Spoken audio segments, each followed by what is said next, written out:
Welcome to NBIT JEE maths. इस lecture में JEE main 2025-29 जनवरी शिफ्ट 1 के मैथ्स पेपर का कंप्लीट डिस्कशन करेंगे, जिसमें आपको बताऊंगा कि किस तरह से पेपर को एग्जामिनेशन हॉल में अटेम्प्ट करते हैं और कौन से प्रॉब्लम को पहले सॉल्व करना है और हमारा तरीका क्या होगा सॉल्व करने का, अप्रोच कैसे सोचते हैं क्वेश्चन को सॉल्व करने का, और कौन से प्रॉब्लम को हमें पहले राउंड में छोड़ देना चाहिए और उनको सेकेंड थर्ड राउंड के लिए। ये सारी चीज़ों को मैंने इस लेक्चर में सिखाऊंगा।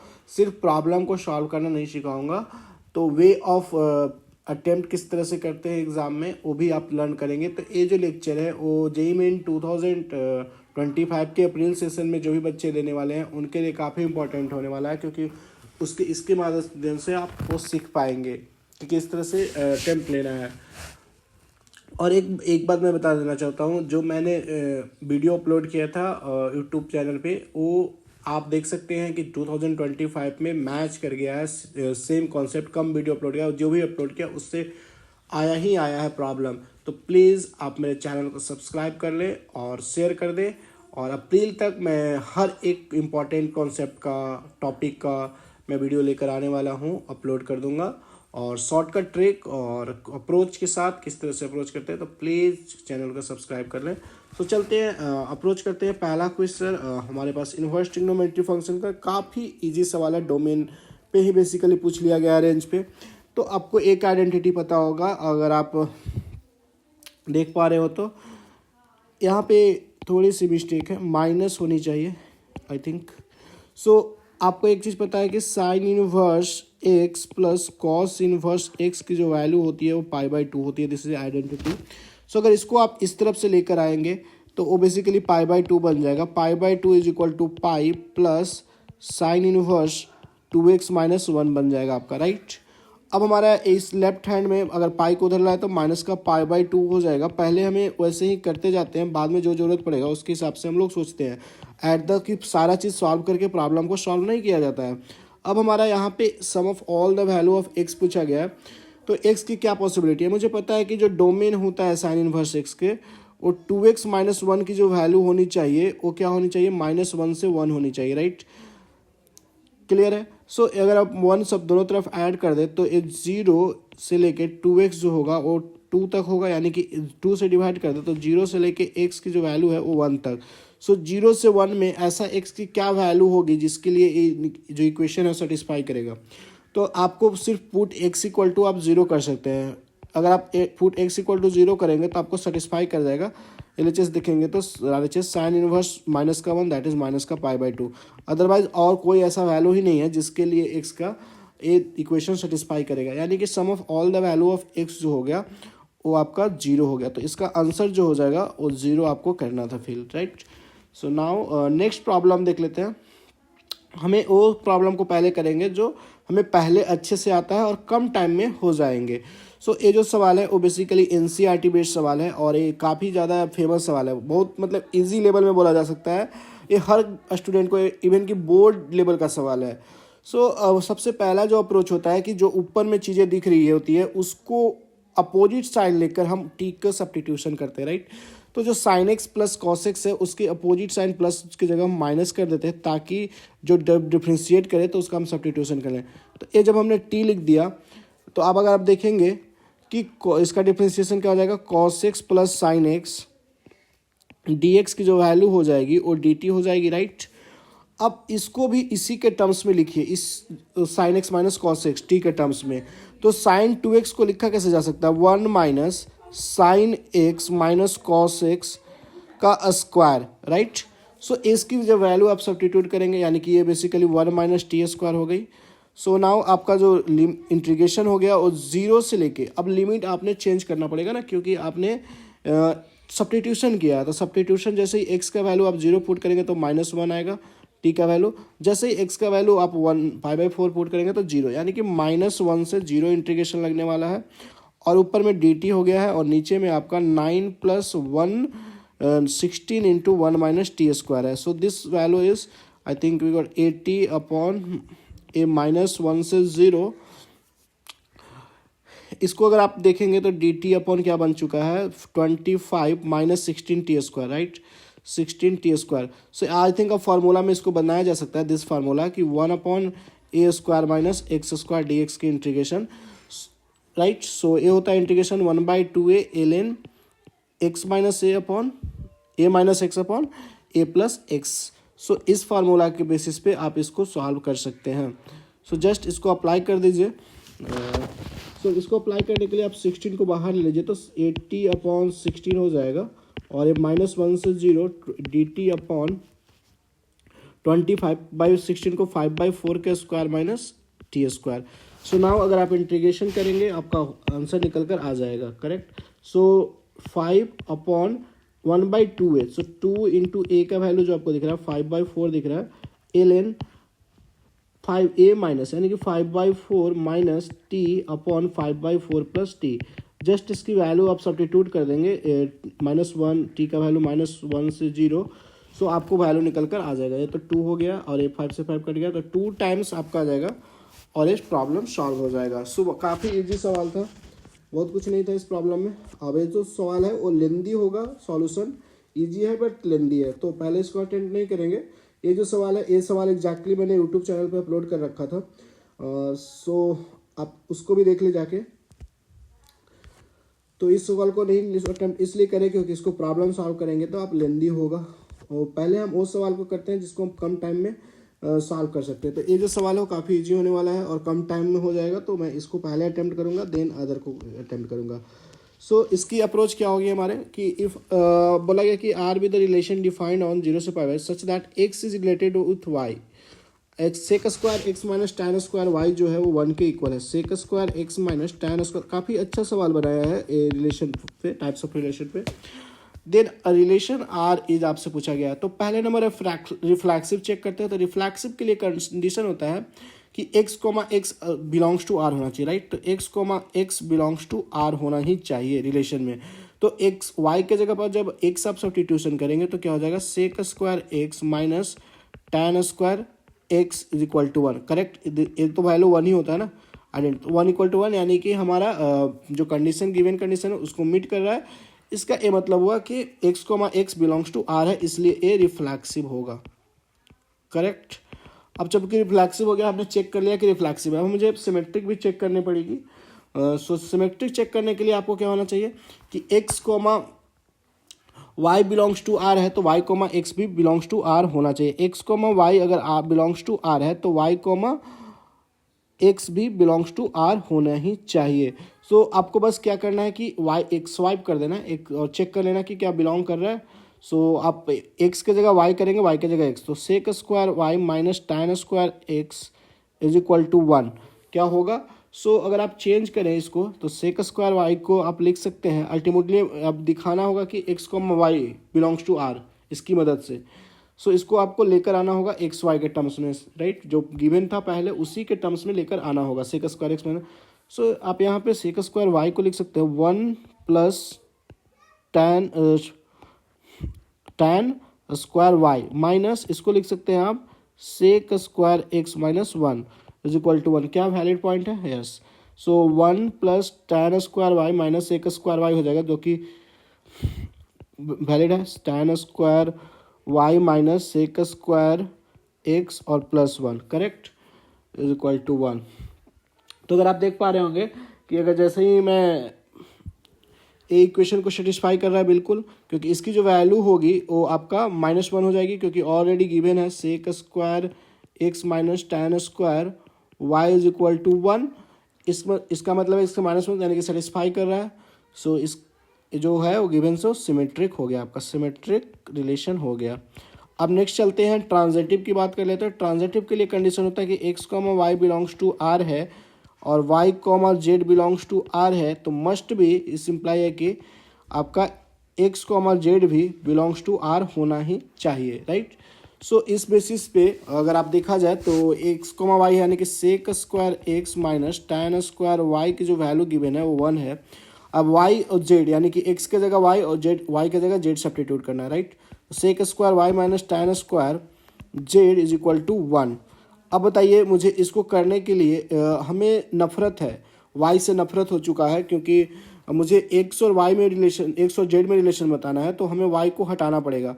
y को हटाने के लिए हम यह कर सकते हैं कि दोनों को ऐड कर देते हैं इक्वेशन को। जैसे ही दोनों इक्वेशन को ऐड करेंगे तो वो बन जाएगा सेक स्क्वायर एक्स और प्लस का sec square y minus tan square y minus tan square z is equal to 2। अब यहाँ पे अगर आप देख पा रहे होंगे तो इसको आप अल्टीमेटली क्या लिख सकते हैं 1, दिस इज वैल्यू इज 1, सो 1 और उस साइड जाएगा तो 1 ही बन जाएगा, यानी कि सेक स्क्वायर एक्स माइनस का tan स्क्वायर जेड की जो वैल्यू है वो 1 आ रही है, जो कि गिवन जिस तरह से है उसके सेटिस्फाई कर रहा है। यानी कि हम बोल सकते हैं कि x comma z also belongs to R, so that's this is a also transitive relation. So यानी कि आंसर जो हमारा हो जाएगा ऑल रिलेशन को मीट कर रहा है, यानी कि इक्विवेलेंस रिलेशन होगा। तो ऑप्शन नंबर ए इसका सही हो जाएगा। Moving to the next problem, ये भी सवाल काफ़ी इजी होने वाला है। तो इसके लिए ट्रांसफॉर्मेशन पे सवाल है, इस तो काफ़ी इजी होगा ना, क्योंकि डिटर्मिनेंट का सवाल है।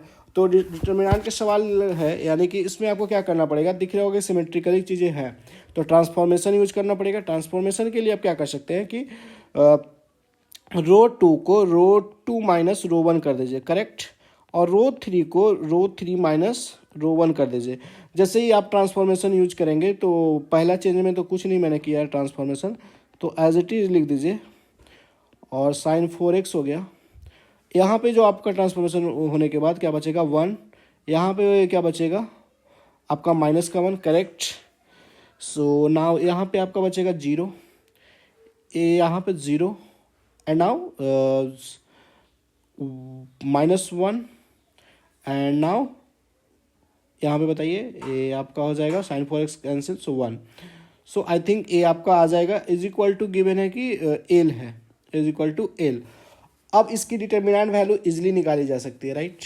सो किसी भी रो या कॉलम के ओपन कर दी जाए सो आपका हो जाएगा। सो मैं लेट सपोज जो जनरल लेकर चलते हैं उसी के अबाउट ओपन करते हैं। साइन स्क्वायर एक्स इंटू -1 हो जाएगा, बाकी 0। सो साइन स्क्वायर एक्स और -1 हो जाएगा, करेक्ट, -1, बाकी चीज़ें 0 हो गई। And now minus of 1 plus cos x, 1 plus cos square x into क्या करेंगे, इंटू करेंगे दिस इंटू 1 और -0, so 1 my plus sine 4x, sine 4x के अबाउट ओपन कीजिए। सो साइन 4x यानी कि आप देख पा रहे होंगे -1, सो -1 इज इक्वल टू एल। सो हमें जो वैल्यू निकल कर आ रही है वो आ रही है साइन माइनस का 2 साइन स्क्वायर एक्स, और यहाँ से जो वैल्यू निकल कर आएगी वो -1 और माइनस का cos square x is equal to L. एक साइन स्क्वायर एक्स को दे देते हैं तो वो बन जाएगा ये माइनस का साइन स्क्वायर एक्स हो जाएगा, करेक्ट, और ए माइनस का 1, सो माइनस का 2 हो जाएगा इज इक्वल टू एल। सो ए हमारा आ जाएगा। अब बताइए मैंने एक किया कि एक साइन स्क्वायर एक्स को इसको दे दिया तो sign square x plus cos square 1 बन गया, और जो कि वो आई थिंक पूरा ओपन कर लेते हैं, मैं भी मिस्टेक हो सकता है जल्दी में। So minus sign square x लिख देता हूँ और माइनस का कॉस स्क्वायर एक्स और माइनस का साइन स्क्वायर एक्स और माइनस का 1 इक्वल टू एल है। तो इसकी जो वैल्यू हो गई वो माइनस का 1 हो गई, right, this is value is -1। सो -2 यानी कि माइनस साइन स्क्वायर एक्स और माइनस के 2 हो गई वैल्यू एल। सो अब बताइए कि एल मिनिमम मैक्सिमम निकालनी है मुझे, तो एल मिनिमम कब मिलेगा, एल मिनिमम जब साइन स्क्वायर एक्स की जो रेंज होती है, साइन स्क्वायर एक्स की रेंज वो 0 से 1 होती है। सो जब मुझे मिनिमम चाहिए तो इसमें क्या करूँगा, मिनिमम रख लेता हूँ। सो अगर मैं 0 यहाँ पे रखूँ तो हमारा क्या मिल जाएगा, -2 एल मिनिमम। अगर मुझे मैक्सिमम या मिनिमम, ये मैक्सिमम मुझे मिलेगा, ये मैक्सिमम मिलेगा, दिस इज मैक्स नेगेटिव है ना तो मैक्सिमम मिलेगा, और मिनिमम जो वैल्यू मिलेगी वो -1 पे मिलेगी, सॉरी 1 पे। So L -3 is equal to L minimum. So हमें प्रॉब्लम को बोला क्या गया था, -2 और -3 निकल गया। सो एल मिनिमम को एम से बोला था, एल मैक्सिमम को ए, तो 2 द पावर 4 हो जाएगा और -3 पावर 4 यानी कि 3 पावर 4 इज 81 और माइनस का 16 का मॉड, और 16 - 84, 16 - 81 मॉड है, उससे कोई फर्क नहीं पड़ेगा, यही आपका आंसर निकल कर आ जाएगा, करेक्ट। सो आई थिंक आप कैलकुलेट कर लेंगे। 5 और ये आपका हो जाएगा 65 आपका सही आंसर हो जाएगा इसका। सो आई होप कि 65 ऑप्शन गलत लिखा हुआ है ना। सो नाउ नेक्स्ट हम देख लेते हैं कि कौन सा अटेम्प्ट करने लायक है प्रॉब्लम, देन अटेम्प्ट करेंगे। So now moving to the next problem, this is the very easy question. Z1 minus 8 minus यानी सर्कल का इक्वेशन दिया हुआ है जिसका जो सेंटर है वो 8,2 है, राइट, रेडियस 1 है। So let's suppose this is a circle जिसकी सेंटर जो है वो 8,2 है, दिस इज सर्कल 8,2 एंड इसकी जो सेंटर है वो आपकी है -6, -8 6, C1 की जो वैल्यू है वो 8,2 है और C2 की जो वैल्यू है वो 6, -8 है। अगर डिस्टेंस बिटवीन C1 C2 देखी जाए, पहले तो चेक करना होता है कि डिस्टेंस बिटवीन कि सर्कल कैसा है, इंटरसेक्टिंग है या नॉन इंटरसेक्टिंग है। इसकी चेक करने के लिए हमें देखनी होती है कि C1 C2 और R1 + R2 और R1 - R2 की वैल्यू क्या आ रही होती है, राइट। सो अगर आप दोनों के बीच डिस्टेंस निकालें तो 6 - 8 के स्क्वायर 2 के स्क्वायर प्लस 10 के स्क्वायर। सो ये जो वैल्यू निकल कर आ रहा है वो आ रहा है √104। सो 104 जो आ रही है और C1 R1 + R2 देखा जाए तो वो 3 के इक्वल है, राइट। R1 की दिस इज 1 और 2, यानी कि जो डिस्टेंस बिटवीन सेंटर है वो काफ़ी ज़्यादा है, रेडियस है, तो यानी कि जो सर्कल होने वाली है वो नॉन इंटरसेक्टिंग होने वाली है। सो लाइक दैट इस तरह का सर्कल होगा। सो इसकी जो रेडियस है वो 1 है और इसकी जो सेंटर है वो 8,2 और इसकी जो सेंटर है वो आपका 6, -8 और इनके बीच की जो डिस्टेंस है √104 है, राइट। सो अगर आप देख पा रहे होंगे दिस इज C1 और this is C2। So C1 C2 है, यानी कि मुझे मिनिमम डिस्टेंस चाहिए, minimum value of Z1 - Z2। So Z1 - Z2 minimum कैसे मिलेगा, इस पे पॉइंट Z1 एक Z2। सो Z1 - Z2 जो होगा ए वाला डिस्टेंस होगा वही मिनिमम होगा, correct. This distance is minimum, let's suppose AB, this is AB is minimum.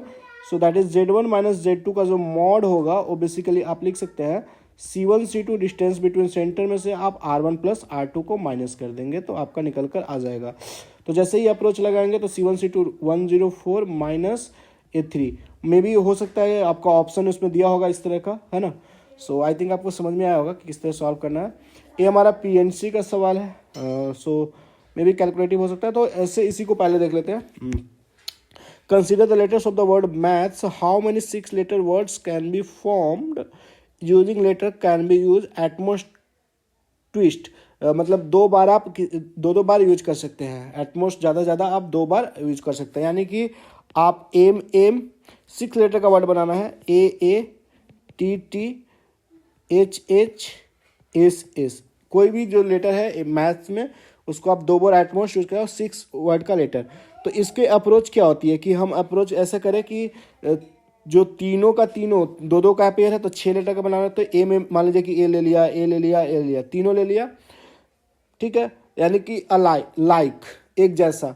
तो इसकी क्या होगी, all alike, all three alike, all 3 अलाइक्स, है ना। तो ऑल 3 एक जैसा ले लेते हैं, 3 अलाइक। तो इसमें आप क्या करेंगे, पहले आप कितने थे अलाइक वाले, ये 2 का अलाइक, तो आपके पास टोटल आपके पास कितने थे 5। तो 5 में से आपने 3 को सिलेक्ट किया। अब आपने सिलेक्शन कर लिया 5 में से 2 सेम वाले। अब आप करेंगे अरेंजमेंट। तो अरेंजमेंट कितने तरीके से, 6 फैक्टोरियल और जो भी आपने किया डबल है ना। तो 2 फैक्टोरियल से डिवाइड। अब नाउ 2 अलाइक ले लेंगे और 2 डिफरेंट ले लेंगे, राइट। 2 alike 2 different. तो जब 2 अलाइक लेंगे तो आप 5 में से क्या सिलेक्ट करेंगे, 2, करेक्ट। 5 में से 2 सिलेक्ट करेंगे और अब नाउ डिफरेंट सिलेक्ट करना है। तो आपके पास कितने चॉइसेस बच गए, 3। सो 3 में से आप कितने सिलेक्ट करेंगे, 2, करेक्ट। सो 3 में से 2 सिलेक्ट करेंगे। अब इनको अरेंजमेंट का क्या तरीका होगा, 6 फैक्टोरियल अपॉन 2 फैक्टोरियल। रिपीटेशन के लिए सॉरी 2 फैक्टोरियल 2 बार ही 2 लिखेंगे ना, आपने तो फिर डिफरेंट लिया ना। 2 फैक्टोरियल आपने अलग अलग लिया। 3C2 आपके पास 5 में से आपने 2 सेलेक्ट कर लिया पेयर, अब आपके पास पेयर बच गई है 3। सो 3 डिफरेंट बच जाएगी, 3 में से आपको 2 सेलेक्ट करेंगे और 6 फैक्टोरियल 2 फैक्टोरियल, करेक्ट। अब आप एक कर सकते हैं कि 1 एक अलाइक लेंगे और आप 4 डिफरेंट लेंगे, राइट। 6 लेटर बनाना है तो जैसे मान लीजिए कि MM ले लिया, MM मैंने सेलेक्ट कर लिया, तो अब आपके पास कितना हुआ, पहले 5 में से कोई एक सिलेक्शन 5C1 लिखेंगे इनटू, अब 4 बचा, ये 4 में से आपको कितनी सिलेक्ट करनी है डिफरेंट, 4 में से 4 डिफरेंट सेलेक्ट करनी है, correct. So now into 6 factorial upon 2 factorial जो आपने लाइक किया है, करेक्ट। और आप बोला गया था कि एट मोस्ट ज़्यादा से ज़्यादा आप 2 यूज कर सकते हैं, है ना। So using letters can be use at most 2। अब आप यहाँ पे 6 का 6 डिफरेंट भी ले सकते हैं, करेक्ट, 6 का 6 डिफरेंट ले सकते हैं। सो अगर 6 का 6 डिफरेंट लेंगे, ऑल डिफरेंट ले पाएंगे, ऑल डिफरेंट नहीं हो पाएगा, क्यों, क्योंकि आपके पास जो डिफरेंट है वो 5 ही है। सो नॉट पॉसिबल कि 6 का 6 डिफरेंट। अब इसका आप सम निकाल देंगे तो आपका आंसर निकल कर आ जाएगा, right. So now moving to the next problem. Number of 7 digit numbers बनाना है with the digits 1 2 3 such that the sum of all the digit is 11। ये तो मैंने क्लास में कराया हुआ सवाल है मेरा, मैंने क्लास में डिस्कस किया था इसको।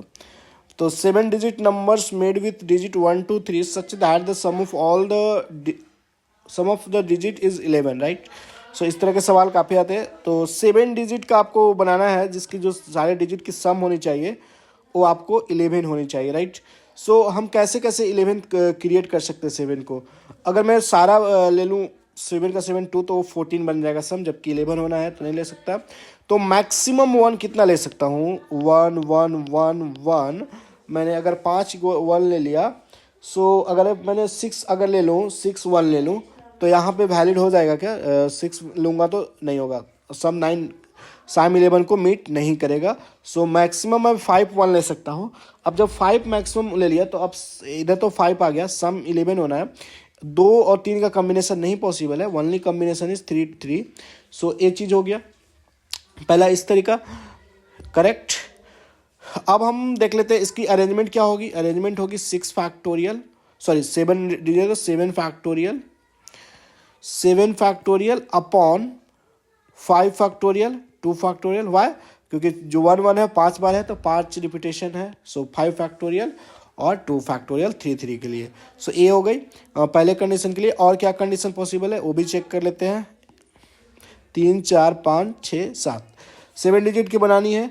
अब मैं अगर एक कम करूं 5 पे तो देख लिया, 4 लेकर देखता हूं 4 में क्या हो रही है cases, 1 2 3 4।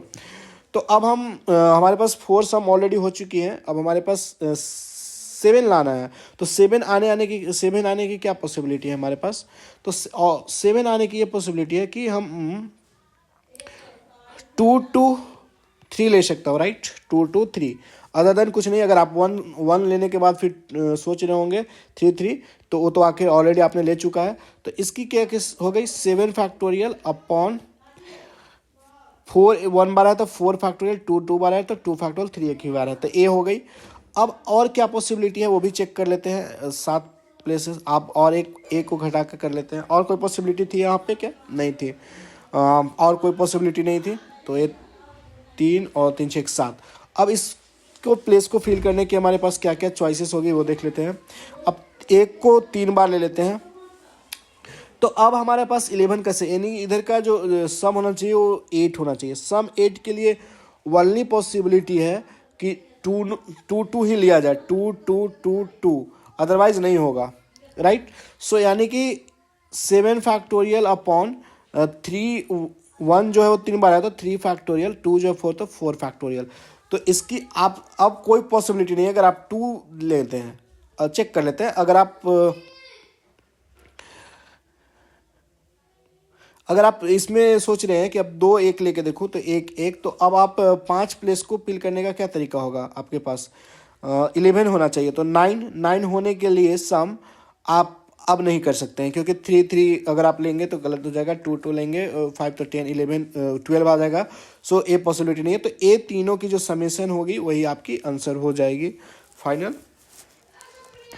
So now moving to the next problem, और देख लेते हैं कि और इजी क्या हो सकती है जो कैलकुलेशन में थोड़ा इजी हो और प्रॉब्लम जल्दी सॉल्व हो जाए।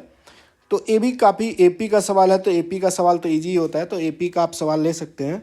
सो S3 का जो वैल्यू है वो आपका 54 गिवन है, तो जैसे जैसे बोला जाए प्रॉब्लम वैसे ही करना होता है।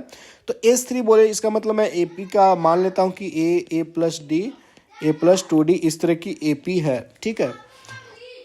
अब आपको S3 निकालनी है, तो S3 का वैल्यू क्या लिखेंगे आप, S3 is equal to 3/2 2A plus 2 3 - 1 2 into D, correct. So यहाँ से जो वैल्यू निकल कर आ जाएगी, इसकी वैल्यू 54 दी हुई है। सो अगर यहाँ से देख रहे होंगे तो 3A प्लस 3D जी को वैल्यू है वो 54 हो जाएगी, करेक्ट।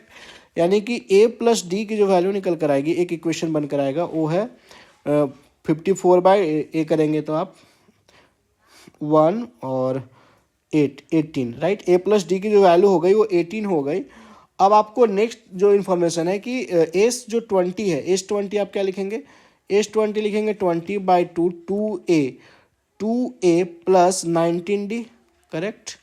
अब आपको D चाहिए, करेक्ट, तो D चाहिए और इंटीजर होना चाहिए।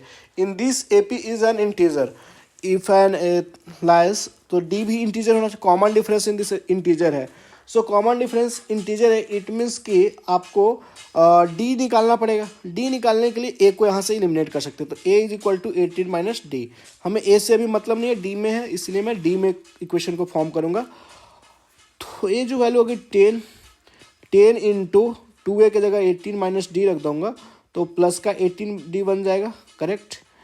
ये जो वैल्यू है वो बोला गया है कि एक इंटीजर है, is an integer then the 11th term, और ये जो वैल्यू है वो लाइक करा 16,000 से 1600 से वैल्यू। ये जो आपकी वैल्यू है 10 इंटू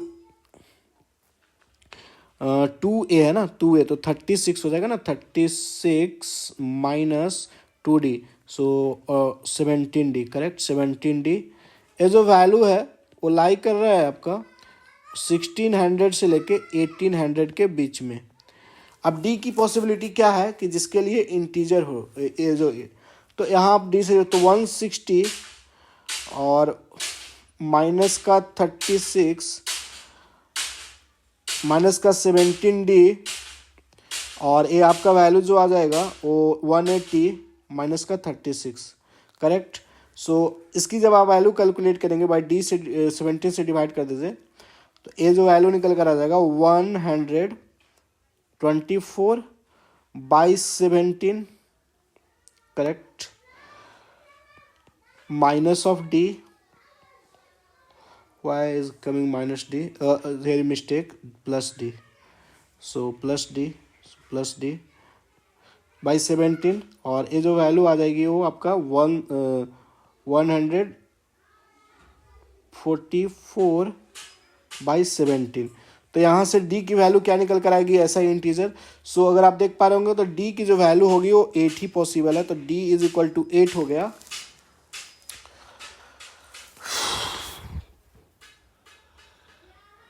D इक्वल टू 8 आप जैसे ही पुट करेंगे तो A की वैल्यू निकल कर आ जाएगी, A की आ गई तो आपका प्रॉब्लम सॉल्व हो जाएगा, है ना। 144, सो A वैल्यू 8.47 है, 1, तो यानी कि D का वैल्यू 8 है। A की वैल्यू निकल कर आ जाएगी 10, A की वैल्यू 10 निकल कर आ गई। अब जैसे ही A की वैल्यू 10 आ गई तो आपसे पूछा गया इस फाइंड द 11th टर्म, तो 11th यानी कि T11 की वैल्यू क्या लिखेंगे, A प्लस 10D। A की वैल्यू है 10 और D की वैल्यू है 8, तो 80 हो जाएगा। सो 90 इज द करेक्ट आंसर इस प्रॉब्लम का। नेक्स्ट मूव करते हैं, प्रॉब्लम कौन सा अटेम्प्ट लेने लायक है, पहले उसको अटेम्प्ट करेंगे। ये एरिया का सवाल है, ये आपका 3D का सवाल है, ये आपका वेक्टर का सवाल है। आप moving to the next problem, चलिए ये काफ़ी इजी सवाल होने वाला है। तो इस प्रॉब्लम को सॉल्व करने का जो हमारा अप्रोच होता है वो ये होता है कि शॉर्टकट भी मैं बताऊंगा, और लॉन्ग मेथड अगर आपको जानना है तो कमेंट कर लें, मैं उसका सॉल्यूशन लेकर आ जाऊंगा। सो 1/3 और 1/12 है, राइट।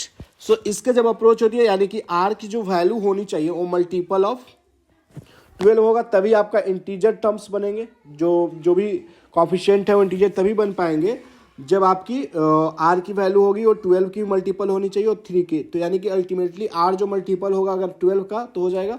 तो इसकी ये अप्रोच होती है, यानी कि जो मल्टीपल्स होनी चाहिए वो n/12 और बॉक्स यानी कि GIF +1 इसलिए लिख रहा हूँ क्योंकि r = 0 पे भी मिलती है।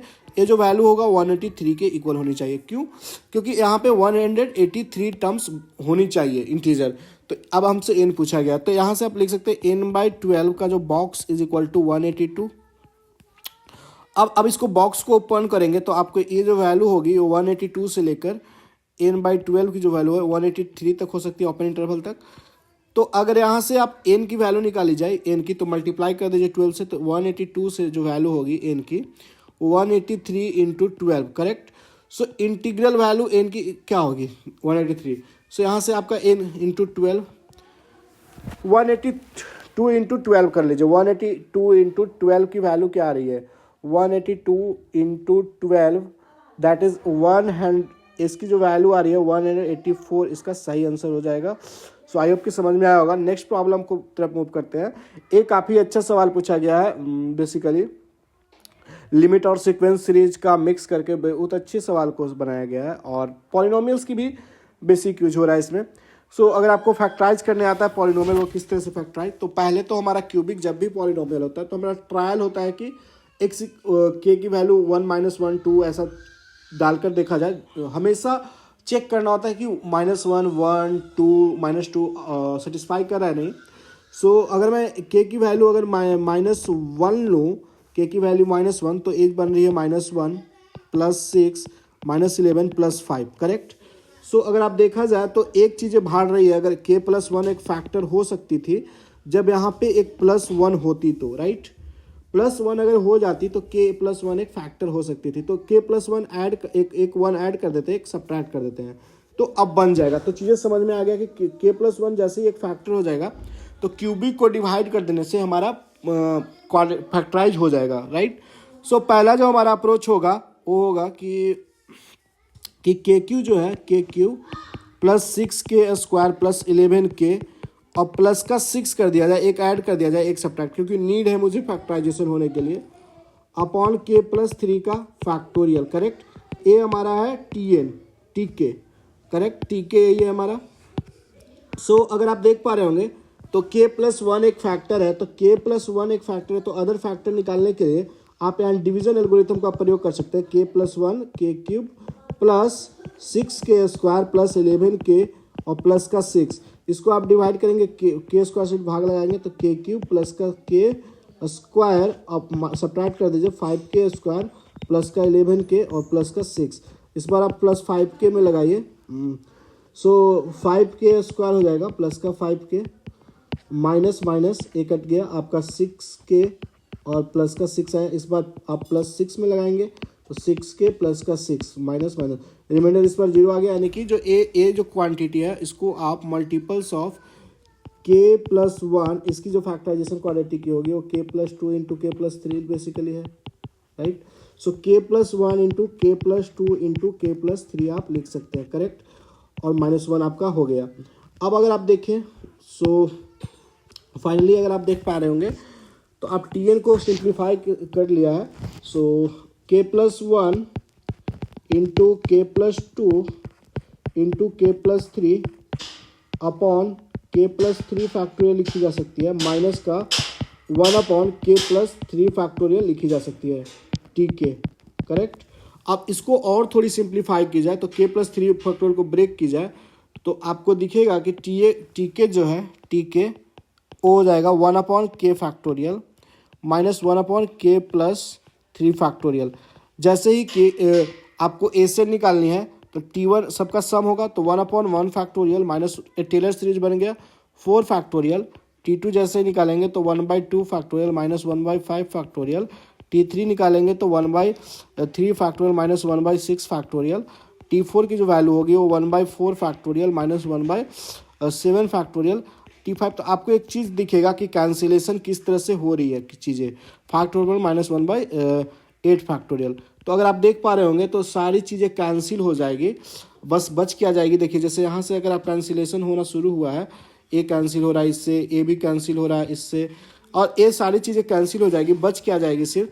और n इक्वल टू 0 जैसे ही Tn आप लिखेंगे, Tn is equal to 1/n factorial -1/n+1 factorial, तो सारी ए भी कैंसिल हो जाएगी। n+1 चूँकि n टेंस टू इन्फिनिटी है तो वो वैल्यू हो जाएगी 0। सो यानी कि अल्टीमेटली जो ए से निकल कर आ जाएगी वो 1 + 1/2 फैक्टोरियल + 1/3 फैक्टोरियल। इट मीन्स कि 1 + 1/2 + 1/6। सो this value is 6 LCM। So 6 + 3 + 1 that is 7 10 10/6 यानी कि 5/3 इसकी करेक्ट आंसर हो जाएगी। सो आई होप कि समझ में आया होगा, इसका 5/3 इसका सही आंसर हो जाएगा। आई होप कि A option. So moving to the next problem, sum of first 3 terms of an AP with, बहुत ज़्यादा सवाल पूछा जा रहा है। Okay no, I discuss already this problem, I discuss already. So this clear to the page. Now moving to the next problem, which problem I can solve first.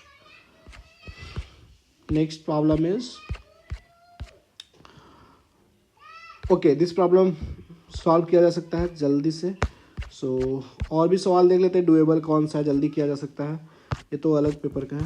Next problem, अब हम आगे बढ़ सकते हैं, हर प्रॉब्लम को try करने solve करने का ट्राई कर सकते हैं। काफ़ी इजी होने वाला है प्रॉब्लम।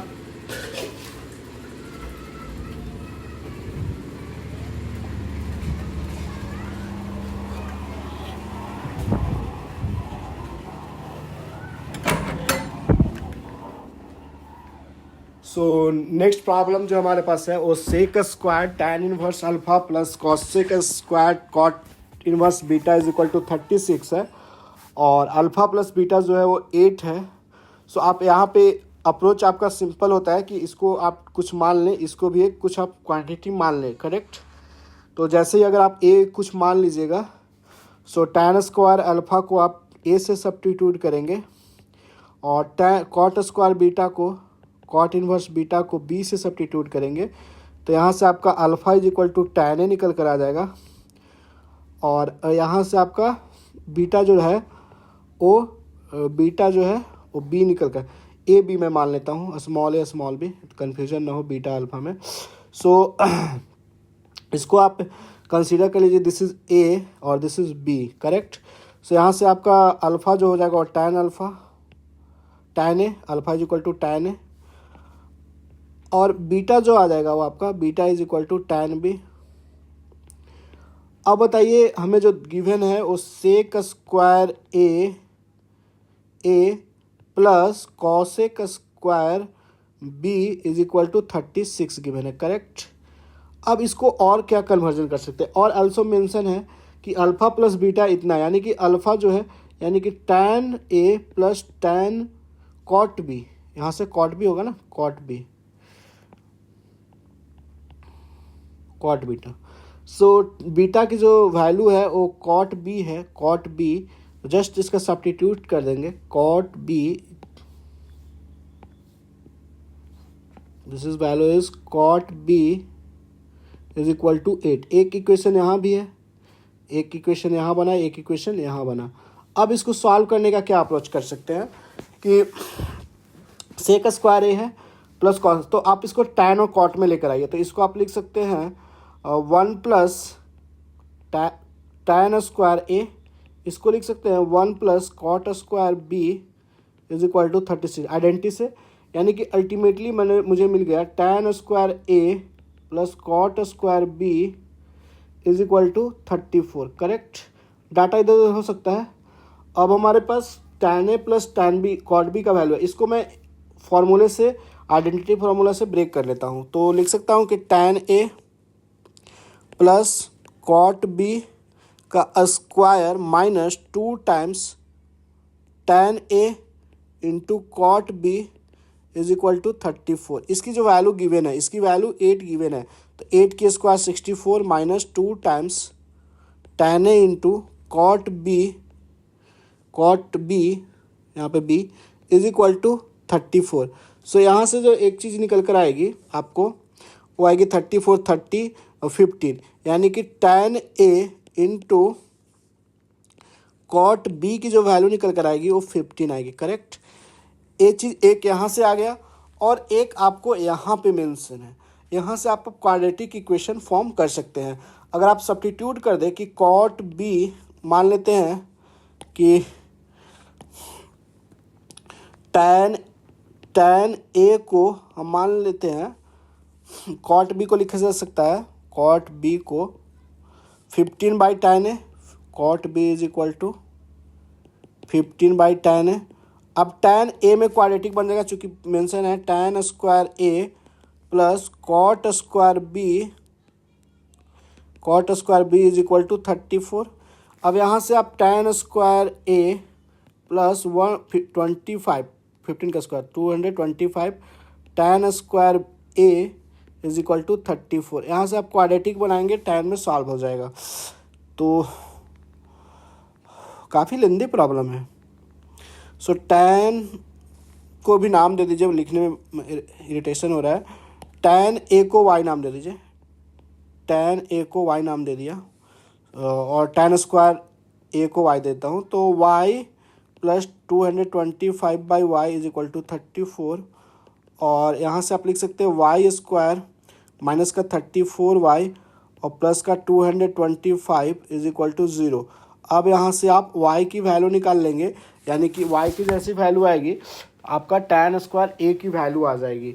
अब tan स्क्वायर A की वैल्यू आ गई तो जो भी चीज़ें पूछी गई होगी वो आपको प्रॉब्लम सॉर्ट आउट हो जाएगा। Alpha cube plus beta cube आपकी निकल कर आ जाएगी आसानी से।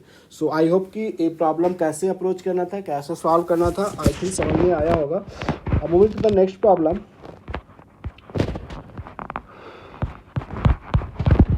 आई थिंक सॉर्ट आउट कर लिया है प्रॉब्लम। पेपर काफ़ी लेंदी था यार, पेपर लेंदी था। ये जो प्रॉब्लम है तो इसमें x-1/1, y-2/-1, z-1/2, और ये दो लाइन है। और L3 जो पास कर रहा है through the point alpha coma, passes through the point alpha comma beta comma gamma perpendicular to L1 and L2, and L3 intersect line L1, then पूछा गया है आपसे। सो ये बेसिकली जो सवाल है वो शॉर्टेस्ट डिस्टेंस पे पूछा गया है। करेक्ट। ये मैंने वीडियो में अपलोड करके रखा था। जब वो दो लाइन के परपेंडिकुलर, दोनों लाइन के परपेंडिकुलर थर्ड लाइन, तो वो शॉर्टेस्ट डिस्टेंस वाला लाइन होगा। अगर आप डायग्रामेटिकली देखें, सो ए हमारा लाइन 1 है L1 और ए लाइन L2 है। अब ये दोनों का परपेंडिकुलर लाइन तो शॉर्टेज है, तो ऐसा ही कुछ लाइन होगा। This is L3, correct, this is L3, this is L1 और दिस इज L2। सो यानी कि अब मुझे यहाँ पे अप्रोच क्या होगी, हमारी अप्रोच क्या होगी, तो यहाँ से हम पैरामेट्रिक पॉइंट्स निकाल सकता हूँ। और जो L1 क्रॉस L2 होगा, दोनों का परपेंडिकुलर है, तो L1 क्रॉस L2 यानी कि डायरेक्शन जो इसका है, इसको अगर डायरेक्शन फैक्टर B1 बोलूँ, B1 वो है यहाँ से आएगा 1 i cap minus 1 cap, I cap minus J cap plus 2 के कैप। और इसकी जो डायरेक्शन है वो है आपका B2 की बात कर लूँ तो माइनस आई कैप प्लस 2 जे कैप और प्लस का के कैप। अगर मैं B1 क्रॉस B2 निकाल लूँ तो वो पैरेलल टू L3 का जो डायरेक्शन होगा। अगर L3 की जो डायरेक्शन होगी, मान लेते हैं कि B होगी, तो B जो होगा वो parallel to L1 cross L2, B is parallel to, बोल सकता हूँ B1 क्रॉस B2, करेक्ट, क्योंकि दोनों के परपेंडिकुलर है तो क्रॉस प्रोडक्ट जो निकल कर आएगा उसी के पैरेलल आएगा डायरेक्शन। यानी कि B जो है वेक्टर वो lambda times B1 cross B2 लिखी जा सकती है। अब B1 क्रॉस B2 में फाइंड आउट कर लेता हूँ। तो B1 क्रॉस B2 क्या आ जाएगी, B1 क्रॉस B2 ओ निकल कर आएगा आई कैप जे कैप के कैप, 1 माइनस 1 2 माइनस 1 2 1। इसकी जो वैल्यू आएगी वो आई कैप इंटू -1 और -4, सो -5, माइनस जे कैप 1 इंटू 3 और प्लस के कैप इंटू 2 और -1 हो जाएगा, सो 1। सो आई थिंक इसकी जो वैल्यू आ रही है वो माइनस का 5 आई कैप। सवाल लेंदी है यार, माइनस का 5 आई कैप, माइनस का 5 आई कैप, और माइनस का 3 जे कैप, माइनस का 3 जे कैप, और प्लस का के कैप, करेक्ट। ये B1 क्रॉस B2 आ गई। अब आप चूंकि डायरेक्शन L3 का और भी तरीके से निकाल रहे हैं, क्योंकि इंटरसेक्ट कर रहा है, तो इसकी जो डायरेक्शन आप अलग तरीके से भी निकाल सकते हैं। Let the line L3 passes through the point इतना perpendicular to L1 and L2 and L3 intersect line L1, then पूछा गया है। तो ये जो कुछ समथिंग कुछ मिसिंग है यार, इसमें L2 भी इंटरसेक्ट करना चाहिए। हाँ हाँ बिल्कुल। तो यहाँ पे पैरामेट्रिक पॉइंट्स निकाल कर लेकर आइए। इस पर लेट सपोज ए और बी है, तो ए बी की डायरेक्शन फाइंड कर लीजिए। तो इसके लिए आपको पैरामेट्रिक पॉइंट्स ए को कोऑर्डिनेट लिखना पड़ेगा। इसको इज इक्वल टू लैम्डा मान लेते हैं कि this is equal to lambda, this is equal to lambda. So आपको निकल कर आ जाएगा लैम्डा प्लस 1 और comma minus lambda plus 2 comma 2 lambda plus 1। इसकी डायरेक्शन अगर आप निकालें इसकी यहाँ पे पॉइंट बी को, तो इसको म्यू मान लीजिए। So mu is equal to यानी कि माइनस म्यू माइनस का 1 कॉमा 2 म्यू प्लस का 2 कॉमा म्यू। सो ए निकल कर आ गई। ए बी की डायरेक्शन जो होगी वो parallel to this. So A B is parallel to this, right. So A B is equal to we can write lambda times और समथिंग न्यू वेरिएबल, क्योंकि पैरेलल है तो T minus 5 I cap minus का 3 जे cap plus का के cap. It means कि A B अगर आप फाइंड करें सो वो हो जाएगा माइनस म्यू माइनस लैम्डा और -2। So ultimately minus mu minus lambda -2 upon -5 is equal to आपकी जो वैल्यू आएगी वो 2 म्यू प्लस 2 और 2 mu plus lambda, 2 mu plus lambda and plus 2 है एंड -2, सो 0 आ जाएगा upon -3 is equal to mu -2 lambda -1, mu -2 lambda -1 upon 1। अब यहाँ से दो इक्वेशन दो अननोन है बना सकते हैं और लैम्डा और म्यू का वैल्यू आ जाएगा, पॉइंट आ जाएगा, तो प्रॉब्लम आपका सॉर्ट आउट हो गया है। सो यहाँ से आप सॉल्व कर लेंगे आई होप। अब ये जो प्रॉब्लम है उसमें बोला गया कि ए जो है वो 2 I cap minus J cap plus 3 K cap है, बी जो है वो 3 I cap minus 5 J cap plus K cap है। If A cross C is equal to C cross B then and A plus C dot B plus C is equal to 180 है। सो आपसे magnitude of C का square पूछा गया है, correct. सो पहला approach आपका ये होना चाहिए कि जो ए गिवन ए होता है इसको आप वन साइडेड लेकर आइए। सो ए क्रॉस सी, क्रॉस बार बार नहीं निकालेंगे, इतना मेहनत नहीं करेंगे, माइनस का C cross B is equal to 0 vector, correct. अब मैं चूंकि सी क्रॉस बी को आप minus time B cross C लिख सकते हैं, correct. So minus minus plus हो जाएगा, यानी कि A cross C plus B cross C is equal to null vector, so 0 vector. So यहाँ से आप सी वैक्टर को तो ऐसे लिख सकते हैं, A vector plus B vector cross C vector, correct, is equal to, इसका मतलब है कि दो वैक्टर का जब क्रॉस प्रोडक्ट 0 है, it means we can say कि जो A vector plus B vector है वो पैरेलल टू सी वैक्टर, यानी कि we can write C vector is equal to parallel है। सो यू ऑल्सो राइट कि C vector is equal to lambda times A vector plus B vector, क्योंकि डॉ cross 0 है, इसके बीच का मतलब है कि एंगल उनके बीच 0 डिग्री है, मतलब है कि जो है वो पैरेलल है। तो ऐसे इस तरह से आप लिख सकते हैं सी वैक्टर को lambda times A vector plus B vector, बस लैम्डा लेकर आना है, लैम्डा की आ गई वैल्यू तो हमारा काम हो गया, क्योंकि ए और बी नोन है हमारे पास। तो मैग्नीट्यूड ऑफ सी जो होगा वो इसी का स्क्वायर। अब हम देख लेते हैं दो लैम्डा लाने के लिए ए नेक्स्ट इन्फॉर्मेशन ए है, बस इन्फॉर्मेशन को टकल करना है और कुछ नहीं। इन्फॉर्मेशन इसीलिए दिए जाते हैं, आपको प्रॉब्लम में ही आंसर है। सो यहाँ पे आप क्या कर सकते हैं, डॉट ले लीजिए, ए डॉट बी बन जाएगा plus A dot C plus C dot B plus C dot C, मतलब मैग्नीट्यूड ऑफ सी का स्क्वायर, यही आपको तो चाहिए 168, correct. So ultimately A dot B की तो वैल्यू लिखी जा सकती है और यहाँ से A plus C dot, correct.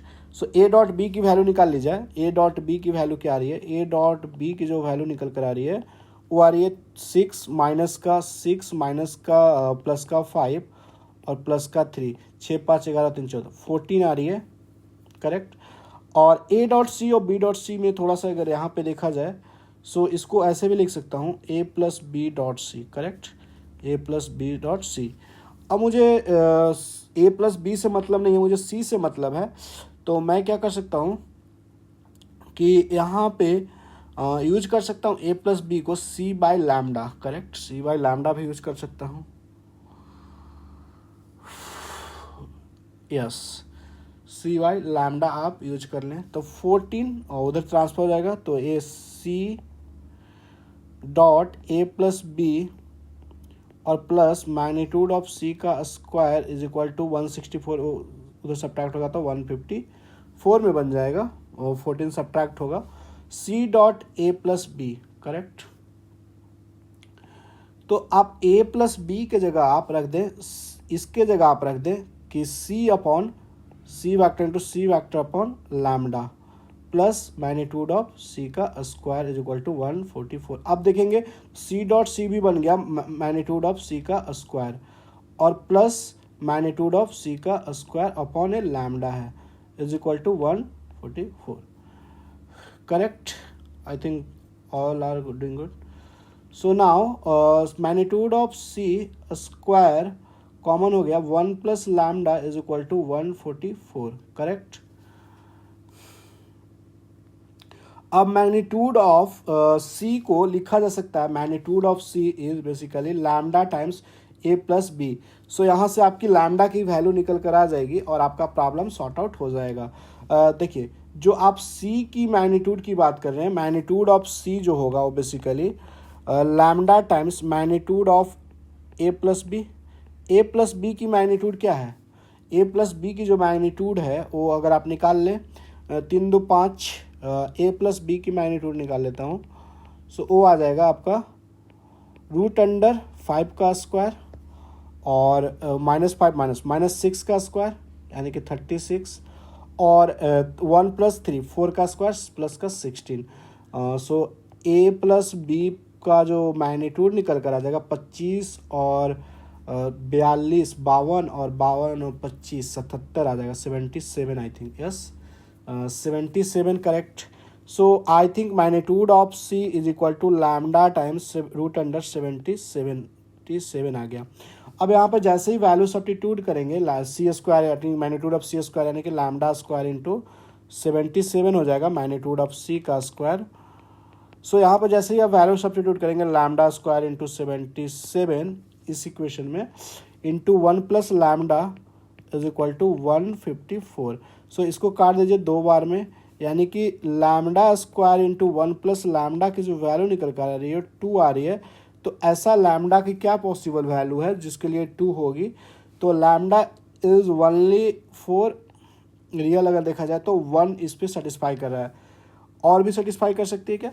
So basically देख लिया जाए तो लैम्डा स्क्वायर हो रहा है ना, लैम्डा नो लैम्डा स्क्वायर नहीं, so magnitude of C is this, so magnitude of C square is basically lambda square, correct, magnitude of lambda square obviously lambda square, so lambda cube, correct. So lambda cube plus lambda -2 is equal to 0, so lambda is equal to 1 is satisfying, other is satisfying और not, let me check. Lambda -1 से आप divide मार देंगे lambda cube plus lambda -2 को, सो lambda square में लगा दीजिए, तो लैम्डा क्यूब माइनस का lambda square minus plus, so this is cancel, lambda square plus lambda -2, so now we can lambda से, सो लैम्डा स्क्वायर माइनस का lambda, so minus plus, so 2 lambda minus का 2, so we got minus plus 1 में 2 में लगा दीजिए, सो 2 lambda minus का 2 cancel 0, so यानी कि other factor is basically lambda -1 into lambda square plus lambda plus 2, lambda square plus lambda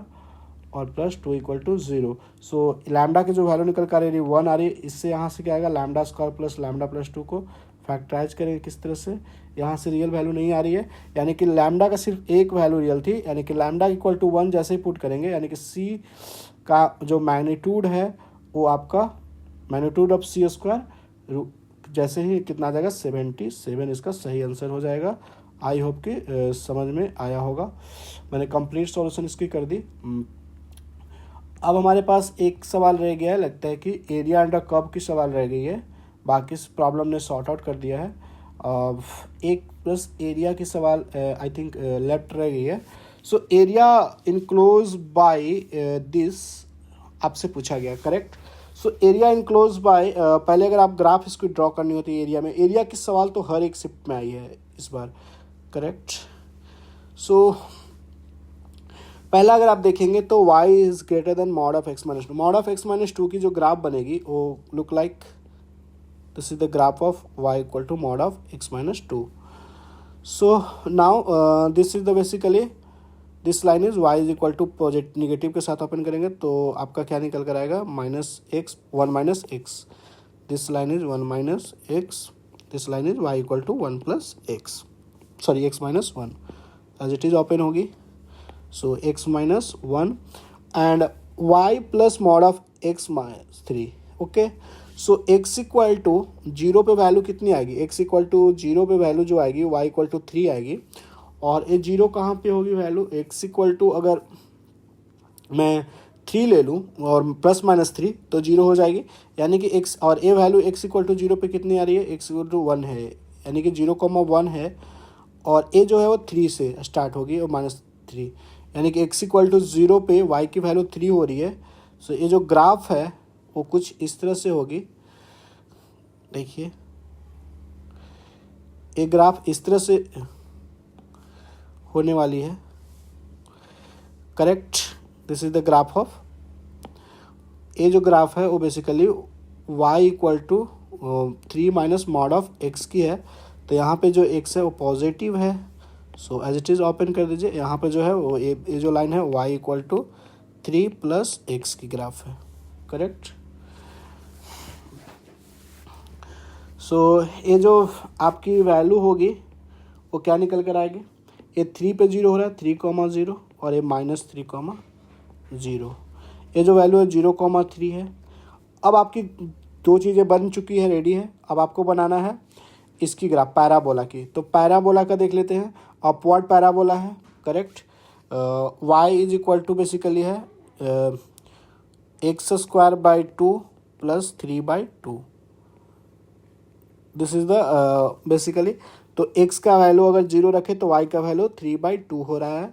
और एक इसका जो वर्टेक्स होगा वो वर्टेक्स क्या होगा, वर्टेक्स की अगर बात कर लिया जाए तो -b/2a। सो -b/2a, b तो नहीं है तो यानी कि 0 हो गया वर्टेक्स एक्स कोऑर्डिनेट, और -d/4 है तो -d इट मीन्स b²/4 या डिफ्रेंशिएट कर लेते हैं तो 2x/2 प्लस ये हो गया तो x equal to 0, x equal to 0 हो गया। x इक्वल टू 0 पे जो आ रहा है 3/2 यानी कि 1.5। सो 1.5 आ रही है वर्टेक्स और x इक्वल टू 0 पे। तो जो ग्राफ लुक लाइक हमारा पैराबोला, अपवर्ड पैराबोला किस तरह से होगी, वो कुछ इस तरह से होगी, करेक्ट। सो जो हमारी आस्किंग एरिया थी वो हमारा, अगर आप देख पा रहे होंगे, लेस देन, यानी कि ए वाला एरिया जो था वो हमसे आस्किंग था। ये सिमेट्रिकल है, बहुत अच्छा सा सिमेट्रिकल है। तो हम ऐसे एरिया जो होगा, एरिया इज इक्वल टू वो हो जाएगा 2 टाइम्स कर दूंगा और a point of intersection find out कर लेंगे। पॉइंट ऑफ इंटरसेक्शन इस लाइन से सॉल्व कर लीजिए इस पैराबोला का, y x square equal to 2y minus 3, ठीक है। सो अगर आप इसको साथ सॉल्व करेंगे तो जस्ट पुट कर दीजिए y is equal to 3 minus X is equal to x² plus 3/2। So we got 6 minus 2x is equal to x² plus 3। सो x² प्लस का 2x और माइनस का 3 equal to 0। So we got x is equal to what, factorise कीजिए, x² plus का 3x minus का x minus का 3 equal to 0, x equal to -3 और 1। So -3 and 1, so this is the basically 1, x equal to 1। 1 के corresponding y value is 1 के corresponding 1/2 plus 3/2 that is 2। So 2, so this is a 1,2। It means कि हमें integrate कर लेनी होगी upper curve minus lower curve और 0 से लेके 2 और 2 टाइम्स कर दूंगा तो 2 टाइम्स 0 से लेके 1 एरिया निकालने के लिए 0 से 1 इंटीग्रेट कर देंगे, एरिया आप हमारा का आ जाएगा। So we can find area is equal to 2 times of 0 to 1 upper curve minus lower curve. Upper curve मैं बस इसकी एरिया फाइंड कर लेता हूँ, उसको 2 टाइम्स करता हूँ। This area is I am finding out and we can make 2 times basically symmetric है ना। सो 0 से 1 area is upper curve is 3 - x, सो 3 - x और minus parabola. So parabola is basically x² by 2 + 3/2 dx। So ये जो value आ जाएगी वो ए की वैल्यू आ जाएगी, आपसे 6 से पूछा गया है, आपका आंसर निकल कर आ जाएगा। सो आई होप कि हर एक प्रॉब्लम समझ में आया होगा, कुछ भी छूटा नहीं है। सो काफ़ी अच्छा पेपर था, बहुत ज़्यादा लेंदी पेपर है। सो कम मार्क्स में अच्छा परसेंटाइल स्कोर की उम्मीद रखी जा सकती है। So thanks for watching, please like and subscribe the channel for more videos.